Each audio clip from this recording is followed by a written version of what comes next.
everyone. This is Bloom with Wunmi, where I'm interviewing exceptional women, female leaders in their own right. Our aim for Bloom with Wunmi is to raise and empower female leaders. And with me today, we have Debra Kasowski. Welcome, Debra.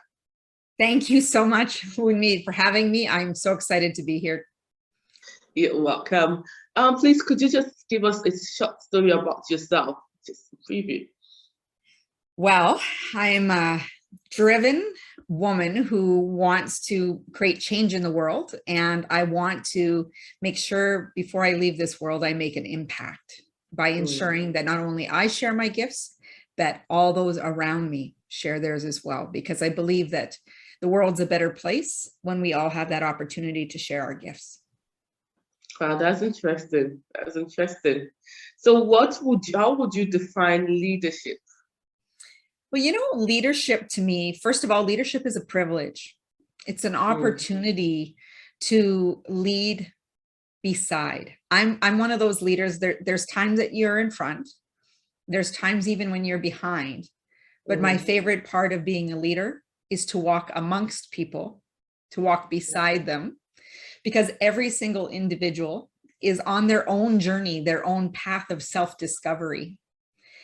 And as a leader, we want to bring out the best in each one of those people. And on teams, often, the smartest people in the room are the people and not the leader. And what we want to do is, as a leader, we are able to tap into the potential of each individual so that they are shining at their best. And as a team, we are able to ripple that energy, the skills, the talents, the abilities in everything that we do together.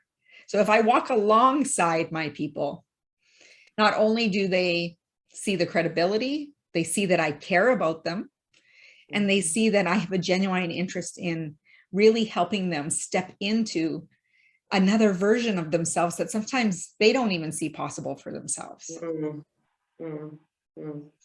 Well, I like the way that you're talking about leadership as looking at the people you're leading, not just about yourself. And I just remember servant leadership, where you're actually serving people, and I can see or hear the connection with how you introduced yourself, wanting to help people actually use their gift to serve the world. So it's just, there's this connection I can hear in your story. So how have you used your skills or your gifts to serve the world in your own way? So one of the things, I'm going to share a little bit of a story. When I was 8 years old, I had a relative pass away, and it had a profound impact in my life. And that Christmas following, the tragedy, I had a gift that I was saving for a family member. I had made it myself, and I was in the bathroom at my grandparents' place, just watching for the door to open. And as the door would open, I'd come running out and I'd say, "Is he here yet? Is he here yet?" And all I felt was this hand on my shoulder that said, "Debra, now is not the time to share your gifts." So what does an 8-year-old do? We, slink back to the bathroom, got an eye shot to the front door. Front door opens, I come running out. "Is he here? Is he here?" The door opened. And this hand went on my shoulder and said, "Debra, now is not the time to share your gifts." Now, we're persistent, and maybe this is where I got this drive from, is I backed up and I went back in that bathroom, and I was determined to wait. I didn't know how long I had to wait, but I was going to wait until that door opened again. And the door opened, and I came running out full bolt because it was exactly who I wanted to give the gift to. And I thought that moment that if I gave my gift, I could change the world that was happening right there in front of me, because there was grief. There was, it was supposed to be a time of celebration, but there was a lot of grief. And I thought I could change it. But again, that hand was on my shoulder telling me, "Debra, now is not the time to share your gifts." And, my greatest regret is I don't know if I ever got a chance to share that gift. Years later, in my coaching program, this is when this event showed up. I had buried this event, buried Deborah, now is not the time. And as I've uncovered layers recently, what would an 8-year-old tell themselves if you weren't allowed to share your gift?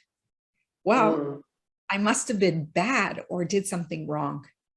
And then I went to other situations where I have been challenged by people, and I pulled back my gifts and I thought, must have been bad or must have did something wrong, where I end up making other people right, or I sabotaged my own successes. And now that, that pattern has come up, I'm like, oh, that's not happening anymore. Now, when I look back at that same situation, because it's come full circle to me, that I still believe that I could have changed the world in that moment, because that gift that I was hoping to give was actually me. Yeah, so, wow. And that's where my story is, that I must share my gifts because there's always the right time. And I don't think that there is a time that we need to hold back our gifts. And I know that there's others out there who are holding back on their gifts of leadership, teaching, motivating, because of a story that they once told themselves, or the story that they continue to tell themselves. Wow, I really like that. I really like that. And listening to you already, I'm pulling out, okay, that's the self-awareness in there. That is owning your voice in there. So you're going to take it one after the other. So how does self-awareness really help you to be a better leader, or help you to actually stand up and lead? I think self-awareness is one of the foundational principles. Know thyself. The greatest exploration you will ever have is getting to know who you are, what motivates you, what ticks you off, what makes you procrastinate, what are you excited about in life, your purpose, your passions. That's the greatest exploration of our lives, is discovering who we are. But when we have self-awareness, we can make different choices. We can make better decisions. We can lead our people, recognizing that emotional intelligence in the fact that if I'm triggered by someone else, I must look within myself. Or if they're triggered by me, to encourage them to look within themselves. Because that emotional awareness is, how can I lead people by recognizing my own emotion, and also being able to recognize another person's emotion to still help us move together toward the vision that we see, or toward the common goal that we're working toward. Wow, thank you very much. Thank you very much. And then when you were speaking the last time, we were talking about actually uncovering layers, and how it came to full circle to really see that this story is what was actually holding you back. And to me, I tie that to a self-awareness also. Could you really talk about what are the things that you did, the stories in your life that helped you to really uncover some things in your life, and to really come to a place where, wow, this is what happened a long time ago? Because I've seen that happen to me, where something happened, and after a period of time, I had to sit down and uncover, where is this coming from? And it was very shocked that this happened 30-something years ago. Yes. When you were a child. So yeah, how does that, number one, does that affect our leadership? And how can we as women really drill down into self-awareness to really uncover some things that might be hindering us?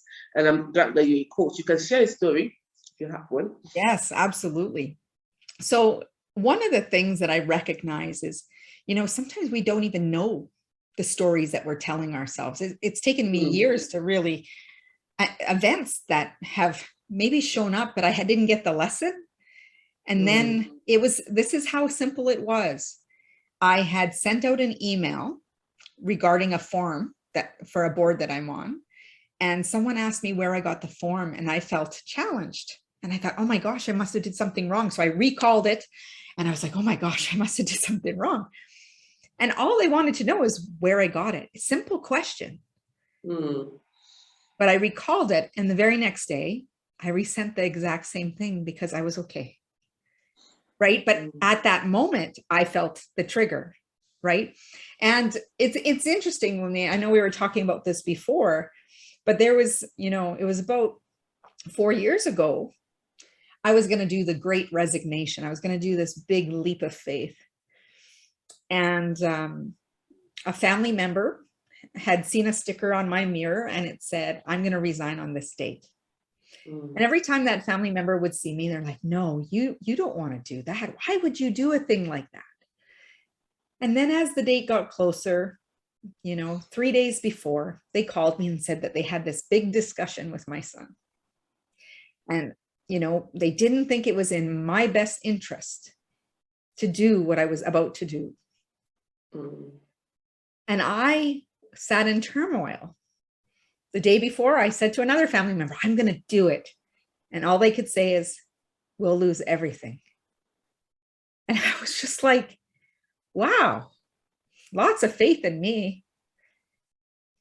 And because I was in a place, and at that moment, until that very moment, I felt unstoppable. I didn't have a big plan that everybody would have. I had this pure, unshakable faith in myself. And guess what happened? What?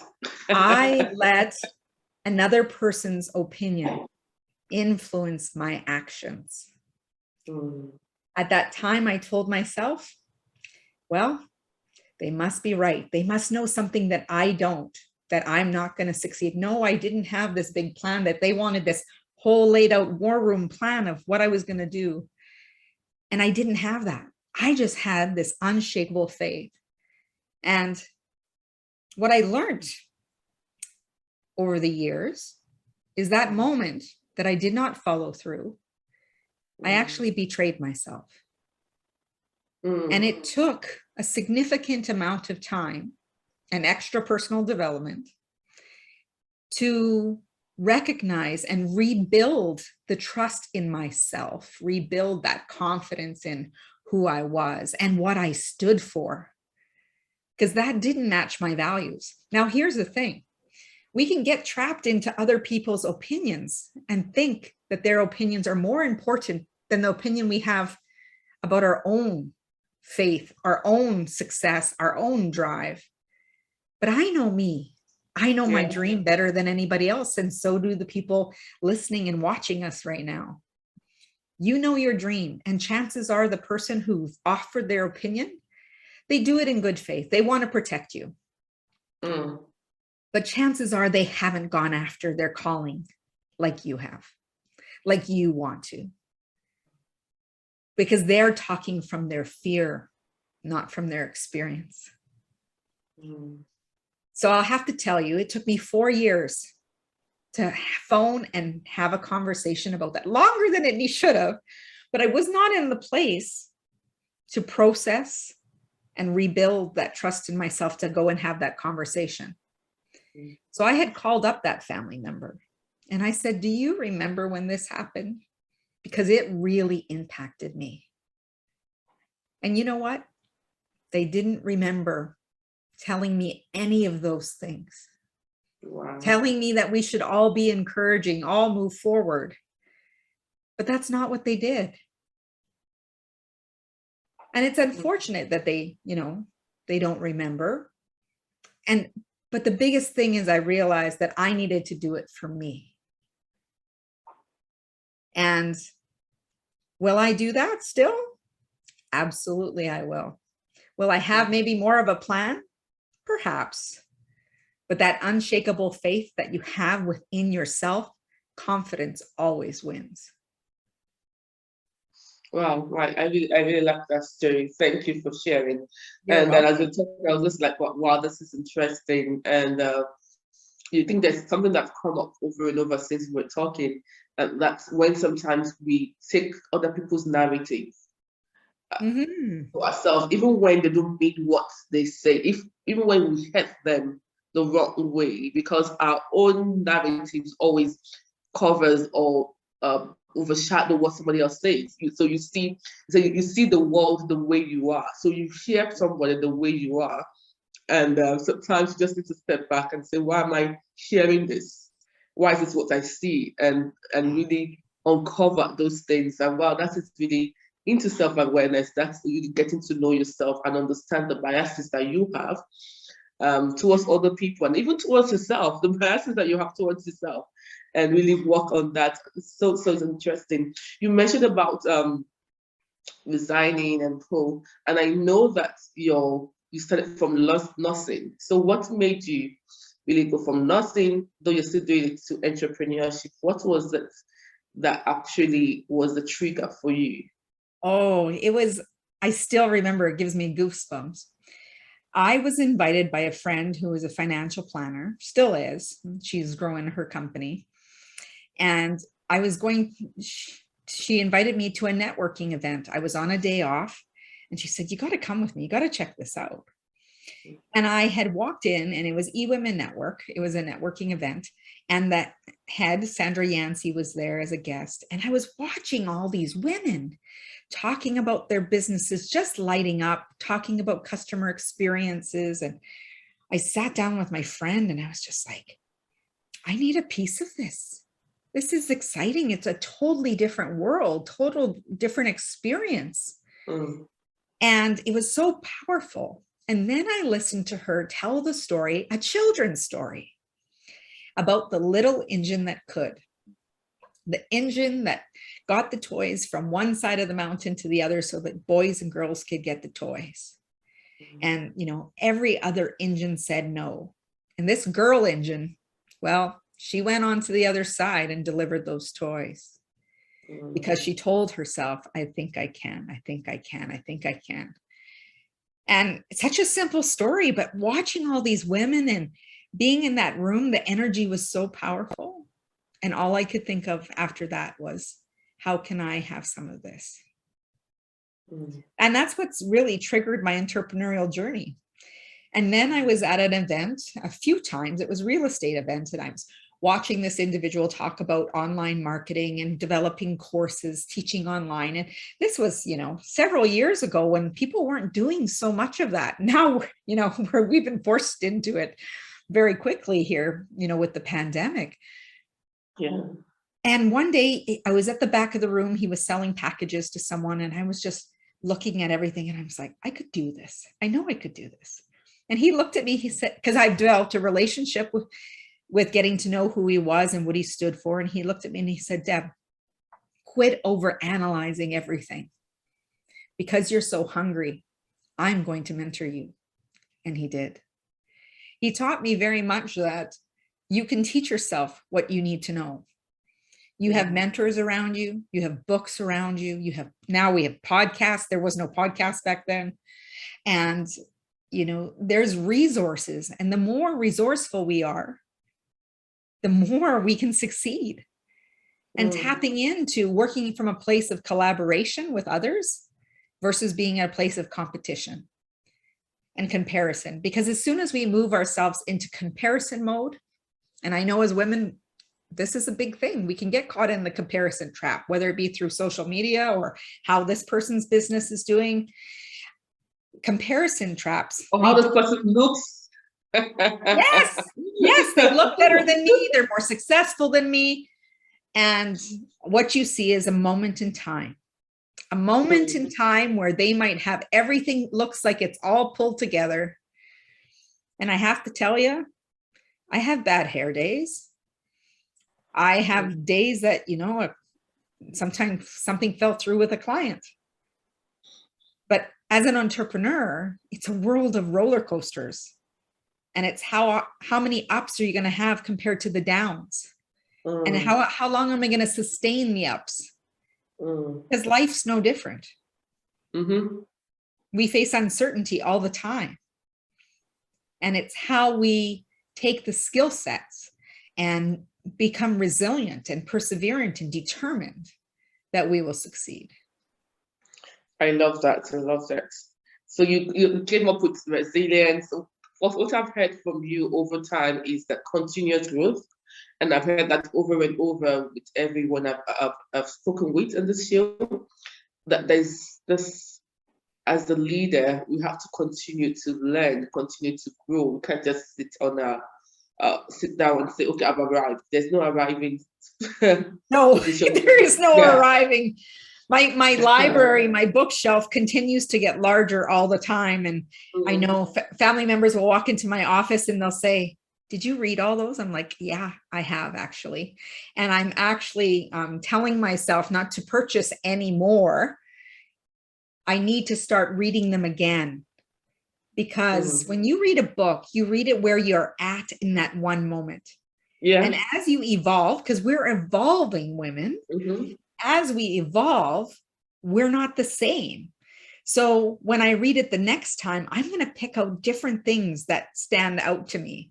So I like to highlight and write in my books. And then I'll go back when I read the next one, make sure I use a different highlighter of things that stand out to me, that resonate with me. And this is part of the resilience. And this is really important. When people are building their resilience, they need to look at what supports have I had when I hit a low patch? Who can I turn to? Who are the people that I can rely on to be there for me? And, you know, in that family situation, I'd rather you say, go after it, go strong. And then if I fall, then be there to pick me up versus tell me first that it's not going to work. Right. So know where your supports are. Also know what strategies are available to you. Make a little bit of a plan. What are the things that you're going to do when you hit a low spot? What are the coping skills that you have in place to help you rise up? Is there any quotes, mantras, or words that really help you regroup, get that state of mind back? And then also thinking about the moments of silence or scribing, which I like to refer to as journaling, is to write out what is going on for you. Journaling is such a powerful tool. And I said I borrow this from Dov Barron. He's a leadership guru in the UK. And he talks about journaling being like vomit and diamonds. And I love the analogy because I know that there's times in my journal that I am, you know, putting out that negative, anything that negative pops up, because majority of the thoughts that if we captured them, they're negative, telling us we can't do things. And we need to be able to reframe constantly or not grab on and make those thoughts conscious. But for me, when I put it down in a journal and I close the book, it doesn't come with me in the day. It stays where it needs to stay. And also there's times where I have sparks of inspiration and innovation and creativity of ideas have come out of my head onto paper, and I can expand and create courses and workshops and plans so that I can help people share their gifts. Wow, that's interesting. I love the fact that we've touched on different things. Like, wow, this is interesting. I'm just really enjoying this conversation with you today. Yes, I like the part of journaling, and something that I'm also doing right now, which actually I jumped on the bandwagon very late. For a long time, I wasn't journaling. Well, of recent, just writing down, capturing your thoughts. What I've seen that sometimes I go back to what I've written, like, wow, okay, I wrote this. I need to work on this now. Like those ideas that come in, and just writing down sometimes it can really expand and just really work for you. So what can you say? You mentioned resilience and different things. How does that help a woman leader? Wow. Leader, yeah.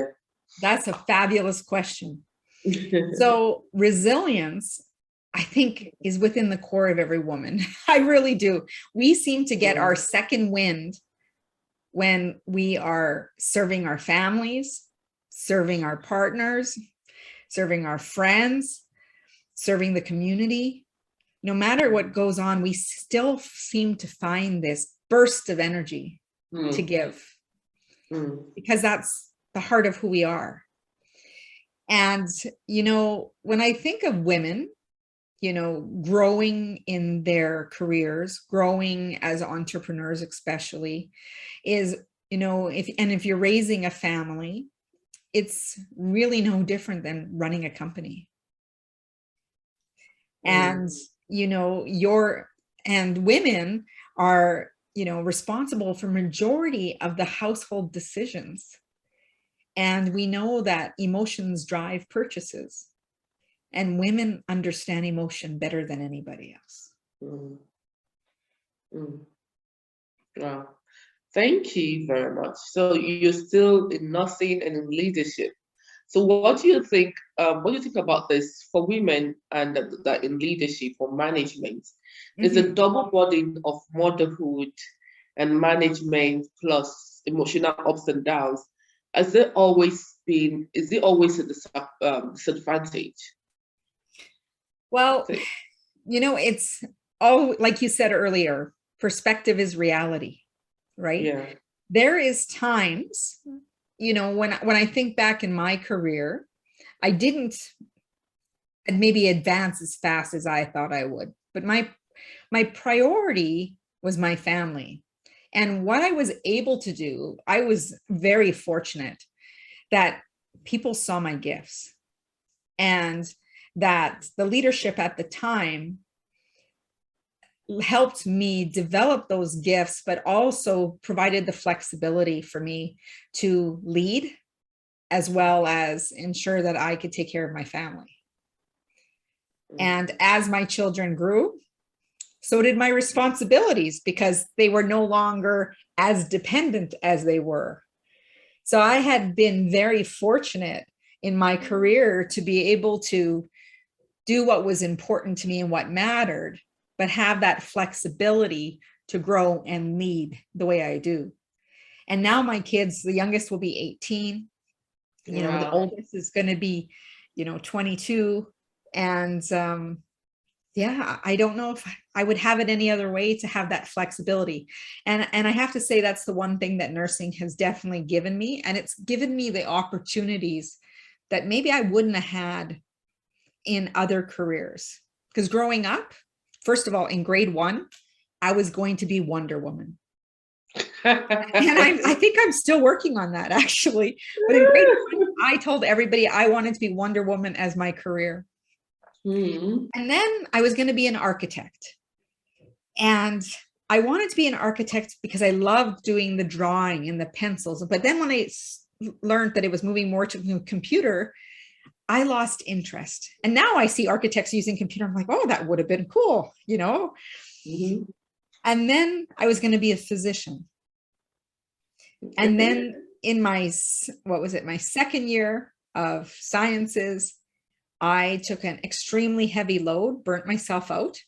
And instead of, and I didn't fail anything, and I probably could have continued, but I just lost my why. So my mom and dad are like, why don't you go into nursing? It's the next thing. It's the next best thing. And I did. And I had full intent still apply to med school. But I had an opportunity to travel nurse in the United States. So I followed that, and I traveled to, wonderful places. I lived in Orlando. I lived in Sacramento. I lived in Scottsdale, Arizona, and Seattle, and saw so many places. But I followed where the calling took me. And I think sometimes we resist where our path takes us because we think it should be a certain way. And then when I think I was in Scottsdale, I can't remember exactly, but I remember writing my MCAT. And it was interrupted about maybe 30 minutes in. And when you're in a pace of writing an exam, the last thing you need is an interruption. They interrupted the whole group and they said, anyone who has the BS exam, there is an error in your exam. And then there was options provided. I stayed, I wrote the rest of the exam. But it threw me off.